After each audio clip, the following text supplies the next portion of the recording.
But Jason, speed work doesn't work for raw lifters. Hey everybody, it's Jason Blaha here, and this is a statement I saw in the comments the other day, and it was fascinating to me because there's no logical basis for a statement like this. And I think maybe some of that comes from the fact that usually with speed work, those of us who have the equipment, you want to use really heavy bands and chains for speed work. That's generally how it's done, right? What do we mean heavy? 25% of your 1 rep max in band or chain tension. Well, the idea there oftentimes is that, well, since the movement is easier at the bottom and harder at the top, it doesn't work for people who aren't wearing a squat or a deadlift suit or a bench shirt or any of that. Well, the reality is that's just simply not true. Because the truth is you're still having to move the weight through the full range of motion even in that case. And I think something that people don't realize when it comes to speed work is that you are accelerating the weight as hard and as fast as you possibly can. Well, let's look at all the research and the studies and the things that have been done for decades looking at this. Okay, if you were to say compensatory acceleration instead of speed work, which is associated with West Side Barbell, the dynamic effort method, if you were to just use the term compensatory acceleration, 20 and 30 years ago, strength and conditioning coaches would say, oh, yeah, that'll make you bigger and stronger. Okay. This was never questioned. And even Dr. Fred Hatfield wrote extensively about compensatory acceleration before some of you were even born. Right? This is known. This is understood. What is speed work? It's compensatory acceleration with moderate weights, moderate to light weights.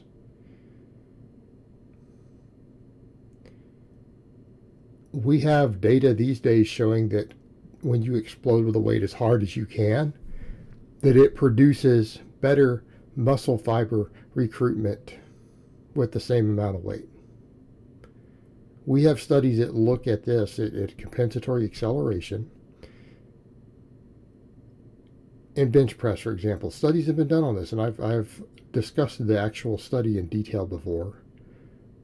With it actually splices from the study put all through the video, to where when the lifters focused on pushing a weight as fast as they possibly could under control, that they got better pectoral activation than when the mind-muscle connection was used in the pecs, and better tricep activation than when the mind-muscle connection was used in the triceps, just done on the bench press. It was found in studies to consistently, in every muscle involved, to have the highest levels of muscle fiber recruitment with any given weight. What do you always even hear bodybuilders and other people talk about? Oh, I want to put on as much muscle as I can with the lightest weight possible. Well, exploding the weight as hard as you can produces the most muscle fiber recruitment with the lightest weight. You go look at the data that even Greg Knuckles used to argue against Dr. Beardsley against the effective rep theory. That goes out the window as soon as you start moving the weight really fast. And even Beardsley always throws the caveat in, when the weight is moving slowly, only the last 5 reps have a training effect before you reach muscle failure. But if we explode as fast as we can, in this case, some people are like, well, you're going somewhat fast, but that's not super fast on some of those. Yeah, because these are my heaviest wave in the speed work. And those bands are slowing me down. Right? Like on those squats, off those box squats, I'm hitting 115 pounds of band tension. These aren't just 20-pound bands on these things when I'm doing speed work. So in my speed work, I'm using up to 150 pounds of accommodating resistance, depending on the lift. Up to 150 pounds. All right. So we know that we get effective reps out of it, based upon the data on that. So I want people to stop and think about that. You're telling me that doing very large numbers of sets with a training modality that recruits upper threshold fibers on every single rep doesn't help raw lifters. Well, why wouldn't it? You're telling me that recruiting muscle fibers repeatedly inside of an effective training volume doesn't make you bigger?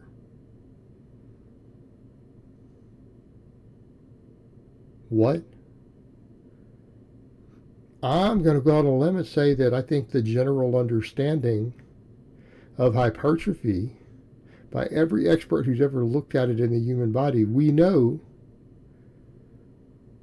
that getting enough effective reps in which you fatigue upper threshold muscle fibers, if you get enough of them in a training session, that you stimulate very significant amounts of hypertrophy. This isn't even debated. That's not a point of contention. That is not a controversial statement. Saying a statement like that is as controversial as saying the sky appears to be blue to the naked eye, right? Reasonable people aren't going to argue with that. An insane person will argue against that, maybe a schizophrenic. But that sort of thing becomes clearly obvious. And when you look at any data on muscle growth, what I just stated is pretty plainly obvious. Doesn't mean it's a universal truth, that there are no exceptions to it, but it's generally true. Right? It's generally true. You're going to stimulate muscle growth. Well, if you look at a lot of speed work, let's say you're doing 10 doubles. 10 doubles with compensatory acceleration.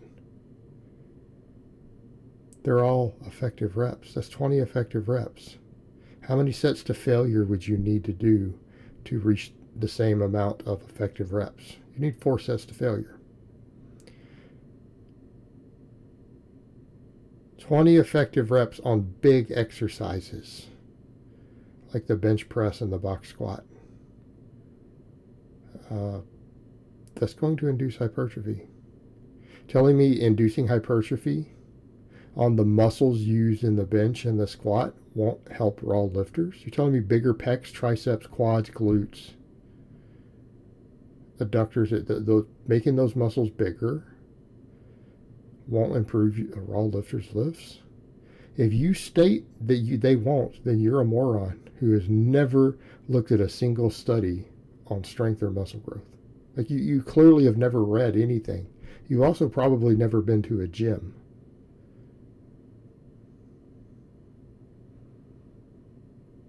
Right? You've probably never even been in a gym in your life and seen what other people lift if you think that. Let's come over to the other point.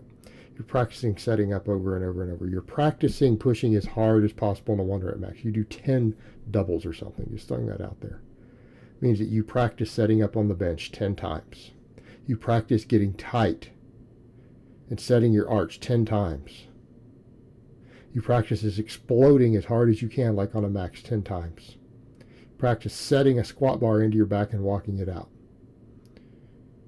Telling me practicing the setup repeatedly and exploding as hard as you can on these lifts, that practicing setting up while making all the muscles grow